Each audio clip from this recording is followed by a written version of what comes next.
अस्सलाम वालेकुम। मुझे कहते हैं सैयद यासिर और आप देख रहे हैं मेरा यूट्यूब चैनल। तमाम नए आने वाले दोस्तों से दरख्वास्त है कि वो मेरे चैनल को सब्सक्राइब करें, लाइक करें और घंटी के बटन को ज़रूर दबाएं ताकि तमाम नई आने वाली वीडियोस आप तक बआसानी पहुंचती रहें। पाकिस्तान को इस वक्त मुख्तलिफ किस्म के चैलेंजेस का सामना है, जिसमें मुआशी सूरत हाल है, जिसमें अमन व अमान की सूरत हाल है, लेकिन दूसरी तरफ जो हमारी सियासी जमातें हैं, जो सियासी जमातों के लीडर्स हैं, वो एक दूसरे के साथ गुत्था मगुत्था हैं, एक दूसरे पे तनकीद कर रहे हैं और पार्टियों के अंदर लड़ाई झगड़े जारी हैं, एक दूसरे की टांगें खींचने की कोशिश की जा रही है और ओहदों की बंदर बांट में एक दूसरे से बड़ा ओहदा लेने की कोशिश की जा रही है। शाहिद खाकान अब्बासी जो मुस्लिम लीग नून के रहनुमा रहे हैं, नवाज शरीफ साहब के इंतहाई करीबी दोस्त थे। नवाज शरीफ साहब ने उनको वज़ीर आज़म भी बनाया था, लेकिन बाद में पार्टी से इख्तलाफात होने के बाद शाहिद खाकान अब्बासी ने मुस्लिम लीग नून से अपनी राहें जुदा कर ली थी और आजकल शाहिद खाकान अब्बासी मीडिया पे आते हैं और मुस्लिम लीग नून पे खुल के तनकीद करते हैं। 2 दिन कबल उन्होंने एक इंटरव्यू दिया जिसमें उन्होंने कुछ चीज़ों का बड़ा बरमला इजहार किया। शाहिद खाकान अब्बासी ने कहा है कि जी शहबाज शरीफ साहब की जो हुकूमत है, इसने 2 काम करने हैं और 2 काम करने के बाद शहबाज शरीफ साहब की हुकूमत को फारिग कर दिया जाएगा। अच्छा जी, कौन कौन से वो 2 काम है शहबाज शरीफ साहब के? पहला काम उन्होंने बताया है कि शहबाज शरीफ साहब ने एक्सटेंशन देनी है, बड़ी एक्सटेंशन है, 2 देनी है। अब एक एक्सटेंशन की तो समझ आती है कि जो जाहिरी सी बात है वो आर्मी चीफ साहब की हो सकती है, क्योंकि पाकिस्तान की एक तारीख रही है कि हर हुकूमत जो है वो आर्मी चीफ को एक्सटेंशन देती है और मैं समझता हूं कि इस वक्त जो मुल्क के हालात हैं, इस वक्त जो मुल्क की सूरत हाल है, चाहे मुआशी लेवल पे हो, चाहे अमन व अमान की सूरत हाल हो, तो ऐसे हालात में आर्मी चीफ की तो एक्सटेंशन बनती है और ये कोई नई बात नहीं है। आप कियानी साहब को देख लें, राहील शरीफ साहब को देख लें, जनरल बाजवा साहब को देख लें, तमाम ही जो है जनरल वो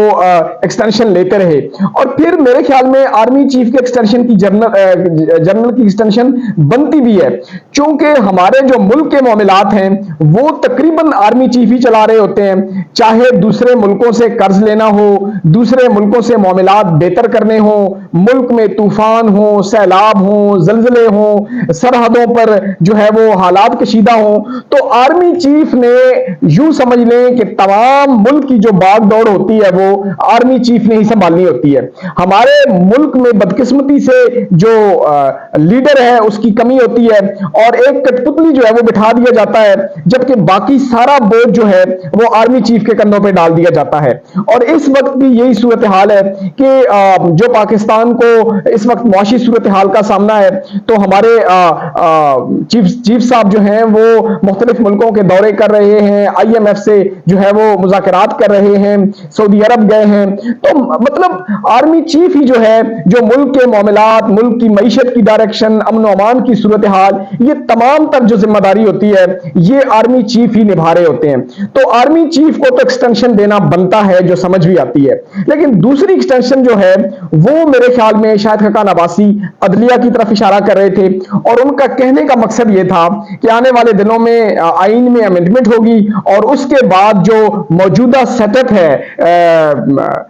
अदलिया में चीफ जस्टिस साहब का, उनको ऑटोमेटिकली जो है वो एक्सटेंशन मिल जाएगी। तो यूं जरदारी साहब जो हैं उस वक्त तक शहबाज शरीफ साहब को नहीं छेड़ेंगे जब तक कि ये 2 काम नहीं हो जाते। जैसे ही ये 2 काम होंगे तो शाहिद खाकान अब्बासी का कहना था कि शहबाज शरीफ साहब की हुकूमत को फारिग कर दिया जाएगा और शहबाज शरीफ साहब बिल्कुल ऐसे सिस्टम से निकल जाएंगे जिस तरह दूध से मक्खी निकलती है। अब आर्मी चीफ तो समझ आ गई बात की और समझ आएगी भी, क्यों नहीं। जिस मुल्क के सदर आसिफ अली जरदारी साहब हो, जिस मुल्क के वजीर आजम जो है वो शहबाज शरीफ साहब हो, तो आप सोचें कि उस मुल्क की क्या हालत होगी, उस मुल्क का क्या बैरूनी दुनिया में इमेज होगा। वो आसिफ जरदारी के जिन पर बैरूनी दुनिया ने किताबें लिखी, जिनको मिस्टर 10% का लकब दिया गया, जिनको 2 नंबरी का उस्ताद माना जाता है, दूसरी तरफ शहबाज शरीफ साहब जिनके इतने सारे केसेस थे, अलगर्ज तमाम जो दोस्त ममालिक हैं उनको शहबाज शरीफ साहब की और सदर आसिफ अली जरदारी साहब की हकीकत का पता है, तो वो किसी भी तौर पे پہ ان دونوں پہ اعتماد نہیں کر رہے، جس کی وجہ سے آرمی چیف صاحب کو جو ہے وہ بھاگ دوڑ کرنا پڑ رہی ہے اور جو ملکی معاملات ہیں ان کی ڈائریکشن کو بہتر سمت میں کرنا پڑ رہا ہے۔ دوسری طرف جناب ایک اور ایکسٹینشن آئی ہے سامنے جس نے مجھے بھی ہلا کے رکھ دیا، اور وہ ایئر چیف صاحب کی ہے۔ تو ایئر چیف صاحب کو بھی 1 سال کی ایکسٹینشن مل گئی ہے، اور میں آپ کو یہ بھی یاد کراتا چلوں کہ یہ وہی ایئر چیف صاحب ہیں کہ جن کے بھائی نے مسلم لیگ نون کے ٹکٹ کے لیے اپلائی کیا تھا اور پھر وہ ایم این اے بھی بن گئے۔ ایم این اے بن گئے، وہ کس طرح ایم این اے بنے وہ سب کو پتا ہے، کھاریا میں سب کو پتا ہے جس سیٹ سے وہ جیتے ہیں فارم 47 کی بیس پہ۔ بہرحال آرمی ایئر چیف صاحب کے جو بھائی ہیں وہ ایم این اے بن چکے ہیں مسلم لیگ نون کے پلیٹ فارم سے، اور ایئر چیف صاحب کو 1 سال کی ایکسٹینشن مل گئی ہے۔ اب سوال یہ ہے کہ کیا ایئر ڈیفنس میں کوئی اور ایسا قابل افسر نہیں تھا کہ جس کو تعینات کیا جاتا ایئر چیف کی جگہ؟ لیکن بندر بانچ ہے مسلم لیگ نون جو ہے وہ اپنے پاؤں مضبوط کرنے کے لیے اداروں کو داؤ پہ لگا رہی ہے، اور بالآخر جناب ایئر چیف صاحب کو بھی 1 سال کی ایکسٹینشن مل گئی ہے۔ دوسری طرف شاہد خاقان عباسی صاحب کہہ رہے ہیں، اور وہ پہلی دفعہ کھل کے کہہ رہے ہیں کہ میاں صاحب کو اپنی جو سیٹ وہ جیتے ہیں وہ سیٹ ان کو چھوڑ دینی چاہیے، چونکہ ان کی جو سیٹ ہے وہ مشکوک سیٹ ہے، اور میاں صاحب کو اب ضمنی الیکشن میں جانا چاہیے اور وہاں سے الیکشن کنٹیسٹ کرنا چاہیے، اور اگر وہ جیتے ہیں تو دوبارہ جو ہے وہ اسمبلی میں آ جائیں۔ لیکن میرے خیال میں شاہد خاقان عباسی ابھی بھی آدھا سچ بول رہے ہیں۔ میاں صاحب کی سیٹ مشکوک نہیں ہے، بلکہ میاں صاحب کی سیٹ 100% فارم 47 کی ہے، اور میاں صاحب یاسمین راشد سے وہ سیٹ ہارے ہوئے ہیں، اور اسی لیے میاں صاحب جو ہیں وہ بالکل خاموش ہیں اور وہ اداروں سے محاذرائی نہیں چاہ رہے۔ ان کو پتا ہے کہ اگر اداروں کے ساتھ محاذرائی چاہی تو جو سیٹ جیتی ہوئی ہے وہ سیٹ بھی جو ہے وہ ان کے ہاتھ سے نکل جائے گی۔ ادھر کے پی کے کی حکومت میں بیرسٹر سیف صاحب نے کل ایک پریس کانفرنس کی، بڑی دھواں دھار پریس کانفرنس تھی، اور انہوں نے پرویز الہی صاحب کے حوالے سے شکوک و شبہات کا اظہار کیا۔ انہوں نے کہا کہ جس طرح پرویز الہی صاحب کے ساتھ ہو رہا ہے، جس طرح ان کی پسلیاں ٹوٹی ہیں، جو کچھ میڈیا میں آ رہا ہے، تو وہ یہ کہہ رہے ہیں کہ کے پی کے کی جو ایک ڈاکٹرز کی ٹیم ہے ان کو رسائی دی جائے تاکہ وہ پرویز الہی صاحب کا معائنہ کریں اور اپنے جو ایک آزادانہ رپورٹ ہے وہ مرتب کر کے ہم سپریم کورٹ میں جمع کرواتے ہیں۔ اور انہوں نے ساتھ میں یہ بھی کہا ہے کہ اگر عمران خان کو یا پرویز الہی صاحب کو کچھ ہو گیا تو اس کی ذمہ دار جو ہے وہ وفاقی حکومت اور پنجاب حکومت ہوگی۔ ہمیں پتا ہے کہ جی پرویز الہی صاحب پہ تشدد کیا گیا ہے، اور تشدد کو چھپانے کے لیے یہ شوشہ چھوڑا گیا ہے کہ وہ باتھ روم میں گرے ہیں اور وہ زخمی ہوئی ہے۔ بہرحال جو بھی ہے، میں سمجھتا ہوں کہ 77 سالہ پرویز الہی کے ساتھ کم از کم اس نہج تک نہیں جانا چاہیے جہاں سے ان کی جان کو خطرہ ہو۔ وہ پہلے ہی علیل ہیں، بیمار ہیں، تو کم از کم ان کے ساتھ جو پنجاب حکومت ہے ان کے ساتھ تھوڑا ہاتھ ہے ہولہ رکھنا چاہیے۔ دوسری طرف جناب رانا ثناء اللہ صاحب بھی میدان میں ہیں۔ رانا ثناء اللہ صاحب نے کہا ہے کہ جناب محسن نقوی اور اورنگزیب جو ہیں یہ حکومت کی صحت کے لیے اچھے ہیں۔ مطلب محسن نقوی صاحب اور وزیر خزانہ اورنگزیب صاحب جو ہیں یہ جو اس وقت کی حکومت ہے اس کی صحت کے لیے اچھے ہیں۔ یاد رہے یہ وہی مسلم لیگ نون ہے کہ جو کہتے تھے کہ ہمارے پاس تو ارسطو ہیں، ہم تو چیمپئن ہیں، ہم سے تو بہتر کوئی ملک کو چلا نہیں سکتا، ہم تو جناب ہمارے پاس تو ایسے ارسطو ہیں کہ جو ملک کی معیشت کو پل بھر میں ٹھیک کر دیں گے، ملک کے امن و امان کو پل بھر میں ٹھیک کر دیں گے۔ لیکن اب جب مسلم لیگ نون اقتدار میں ہے تو وہ لوگ اقتدار میں اداروں پہ آ کے بیٹھ رہے ہیں کہ جن لوگوں کا اس سے پہلے ہم نے نام بھی نہیں سنا تھا، اور وہ ارسطو کہ جن کا مسلم لیگ نون واویلا پیٹا کرتی تھی آج وہ دور دور تک نظر ہی نہیں آ رہے۔ تو کیا یہ وہی مسلم لیگ نون ہے کہ جو کہتی تھی کہ ہمیں اقتدار دو، ہمارے پاس لوگ ہیں، ہم اس ملک کی معیشت امن و امان ہر چیز ٹھیک کریں گے؟ ادھر جناب حنیف عباسی صاحب بھی میڈیا میں ہیں، اور جو حنیف عباسی صاحب ہیں آپ کو پتا ہے یہ پنڈی سے جیتے ہیں، اور پنڈی سے اب یہ بھی فارم 47 کی بنیاد پہ ہی جیتے ہیں جو کہ کمشنر راول پنڈی نے انکشاف کیا تھا پنڈی ڈویژن کے سیٹوں کے متعلق۔ بہرحال یہ بھی جیتے ہوئے ہیں، ایم این اے ہیں۔ تو یہ جناب کہہ رہے ہیں کہ جو خواجہ آصف صاحب تنقید کر رہے ہیں باجوہ صاحب پہ، ان کو یہ بات ذہن میں رکھنی چاہیے کہ یہ وہی باجوہ صاحب ہیں کہ جب خواجہ آصف صاحب ہار رہے تھے تو بقول خواجہ آصف صاحب کے انہوں نے کہا کہ میں نے آرمی چیف کو واٹس ایپ پہ کال کی تھی اور میں نے ان کو کہا تھا کہ میں ہار رہا ہوں لہٰذا مجھے میری سیٹ بچا کے دیں۔ تو اس وقت خواجہ آصف صاحب کو جنرل باجوہ صاحب نے جتوایا تھا، اور آج جنرل باجوہ صاحب پہ کس منہ سے خواجہ آصف صاحب جو ہے وہ تنقید کر رہے ہیں اور ان کو برا بھلا کہہ رہے ہیں۔ उधर जनाब जावेद अब्बासी साहब के बारे में भी कहना था हनीफ अब्बासी साहब का कि मैं इनको बड़ा अक्लमंद आदमी समझता था, लेकिन ये तो बहुत बेवकूफ आदमी निकले हैं और ये पार्टी पर तनकीद कर रहे हैं और पार्टी पर तनकीद करके ये पार्टी लीडरशिप को नुकसान पहुंचा रहे हैं। तो हनीफ अब्बासी साहब की बात ठीक है, जिस तरह आजकल जावेद लतीफ साहब कर रहे हैं और जिस तरह वो मुस्लिम लीग नून के कपड़े धो रहे हैं, तो मेरे ख्याल में उनको ब्रेक लगाना जरूरी है मुस्लिम लीग नून को, क्योंकि अगर जावेद लतीफ साहब इसी तरह मीडिया पे आके बोलते रहे और मुस्लिम लीग नून का कच्चा छट्टा खोलते रहे तो मेरे ख्याल में आने वाले दिनों में जो है वो मुस्लिम लीग नून के लिए मुश्किलात और बढ़ जाएंगी। इसके अलावा हनीफ अब्बासी साहब ने मुशाहिद हुसैन सैयद साहब का भी कहा है कि मुशाहिद हुसैन सैयद को आखिर मुस्लिम लीग नून कब तक बर्दाश्त करती रहेगी, क्योंकि मुशाहिद हुसैन सैयद भी आजकल मुस्लिम लीग नून की पॉलिसियों से नाला हैं और वो भी मुस्लिम लीग नून पर शदीद तनकीद कर रहे हैं। तो हनीफ अब्बासी साहब ने कहा है कि मुशाहिद हुसैन सैयद तो जनाब एक उड़ता हुआ पंछी हैं, वो तो देखते हैं कि जो पार्टी अवाम में मकबूल है वो उसी पार्टी के साथ चिमट जाते हैं और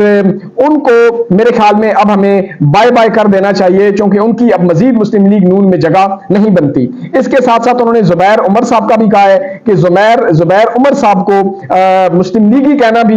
मुस्लिम लीग की तौहीन है, लिहाजा वो कहीं से भी मुस्लिम लीगी नहीं है, लिहाजा उनके साथ मुस्लिम लीगी जो है वो नहीं लगना चाहिए। दूसरी तरफ जनाब हमारे मुल्क की सितम ज़रीफी के वजीर खारजा इसहाक डार साहब को बना दिया गया है। ये वही इसहाक डार साहब हैं कि जिन्होंने इससे पहले वजीर खजाना बनकर मुल्क की मईशत तबाह की और आजकल वो वजीर खारजा हैं। उनको रत्ती बराबर भी जो है वो तजर्बा नहीं है वजीर खारजा के अमूर को चलाने का। बहरहाल जनाब ये मुल्क है और इस मुल्क में ओहदे बांटे जाते हैं, ये बनाना रिपब्लिक है। तो जनाब इसहाक डार साहब जो हैं वो इस वक्त वजीर खारजा हैं और वो मुल्की मामलात को बेहतर करने की कोशिश कर रहे हैं। चंद दिन पहले उन्होंने एक बयान दिया कि हम जी अपने पड़ोसियों से ताल्लुकात बेहतर करना चाहते हैं और हम इंडिया के साथ भी तिजारत करना चाहते हैं। जो ही इसहाक डार साहब ने ये बयान सादर फरमाया, उधर से जनाब इंडिया के वजीर खारजा का बयान आ गया जनाब जयशंकर साहब का, और उन्होंने कहा जी कि हम पाकिस्तान के साथ किसी किस्म की तिजारत नहीं करेंगे, क्योंकि पाकिस्तानी हुकूमत दहशतगर्दों को सपोर्ट करती है। ये जो अब इनके दहशतगर्दों के साथ रवाबित हैं और हम किसी भी उस हुकूमत के साथ काम नहीं करेंगे कि जो दहशतगर्दों के साथ मिली हुई हो, जिनके रवाबित दहशतगर्दों के साथ हो। याद रहे ये वही भारत है कि जो इससे कबल पाकिस्तान की मिन्नतें करता था और पाकिस्तान को कहता था कि हमारे साथ तिजारत करो, बॉर्डर खोलो, तिजारत करें ताकि दोनों मुल्कों के ज़र मुबादला में जो है वो इजाफा हो। लेकिन आज ऐसे हुक्मरान हमारे मुल्क पे मुसल्लत हो गए हैं कि जनाब इंडिया जो कल तक मिन्नतें करता था उसने क्लियर जवाब दे दिया है कि हम पाकिस्तान से किसी किस्म की तिजारत नहीं करेंगे। और इंडिया पाकिस्तान से तिजारत करेगा भी क्यों, क्योंकि इंडिया इस वक्त 227 अरब डॉलर से ज्यादा का ज़र मुबादला कमा रहा है। इंडिया इस वक्त आलमी दुनिया की तवज्जो का मरकज है। आलमी दुनिया की चंद बड़ी मंडी में इस वक्त इंडिया का शुमार होता है। तो इंडिया को पाकिस्तान से तिजारत करने की क्या जरूरत है। और यूं इसहाक डार साहब ने जो बयान दिया था, इंडिया का मीडिया भी उनको लान तान कर रहा है और पाकिस्तानी मीडिया में भी कुछ ऐसे लोग हैं कि जो इसहाक डार के जो है वो इस बयान को तज़ीक आमेज जो है वो करार दे रहे हैं पाकिस्तान के लिए। उधर जनाब शहबाज शरीफ साहब ने एक और यू टर्न लिया है। इससे पहले भी वो एक यू टर्न ले चुके हैं और अब उन्होंने इक्तिसादी राब्ता कमेटी के जो एक कमेटी बनाई थी उसके चेयरमैन बने थे और इसहाक डार साहब को रुकन बनाया था। तो अब जनाब उन्होंने इसहाक डार साहब को हटा दिया है और औरंगजेब साहब को जो वजीर खजाना है उनको जनाब वो चेयरमैनशिप उन्होंने दे दी है। तो यूं इससे साबित होता है कि शहबाज शरीफ साहब की हुकूमत कितनी कमजोर है कि जो ही उन पे कोई दबाव पड़ता है, जरदारी साहब उनको आंखें दिखाते हैं तो वो जनाब खामोश हो जाते हैं और चुप करके यू टर्न ले लेते हैं। याद रहे कि ये मुस्लिम लीग नून ही थी कि जब इमरान खान साहब के दौरे हुकूमत में इमरान खान साहब पीछे हटते थे तो उसी वक्त उनको यू टर्न का लकब दे दिया जाता था। उधर जनाब अलीम खान साहब जनाब जो इस वक्त इस्तेकाम पार्टी से जीते हैं और मुस्लिम लीग नून के इत्तेहादी हैं और मुस्लिम लीग नून के इत्तेहाद में वो शामिल हैं, उनके पास वजारत भी है। तो उनका जनाब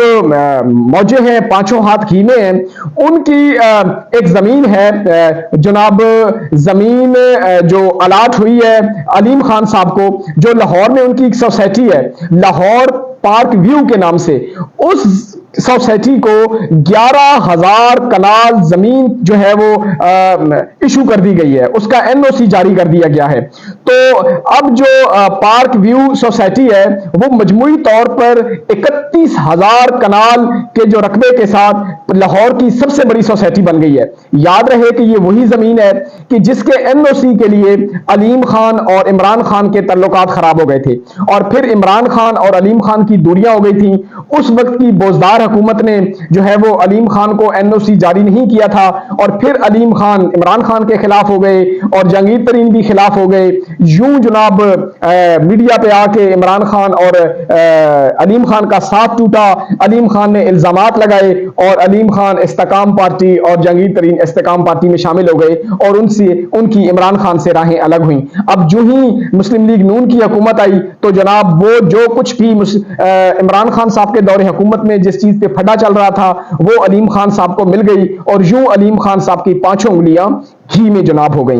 इसके अलावा कल 2 बड़े अहम पॉइंट्स हैं जनाब, 2 केसेस हैं अदालतों में, एक साइफर केस है और एक फौजी अदालतों का केस है। साइफर केस जो है वो बड़े मजेदार मरले में दाखिल हो चुका है। पिछली जो 5-6 हायरिंग हुई है उसके मुताबिक तहरीक इंसाफ का जो है वो पलड़ा भारी लग रहा है। तहरीक इंसाफ के जो वकील हैं, जिस तरह उन्होंने 8-10 पॉइंट उठाए हैं, मेरे ख्याल में उन्होंने इस हुकूमत को और सरकारी वकीलों को बिल्कुल जो है वो लाजवाब कर दिया है। और आने वाले दिनों में लग रहा है कि अगर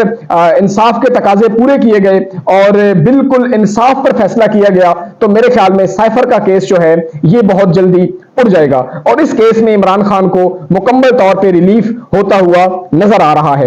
मिलते हैं एक नई वीडियो के साथ, इसी दुआ के साथ कि जहां रहें खुश रहें, अपना और अपने इर्द गिर्द के लोगों का बहुत सारा ख्याल रखिएगा। इसी दुआ के साथ कि पाकिस्तान हंसे और खेले मुस्कुराए और दिन दुगनी रात चुगनी तरक्की करे। मुझे दीजिए इजाजत। अस्सलामु अलैकुम। पाकिस्तान जिंदाबाद।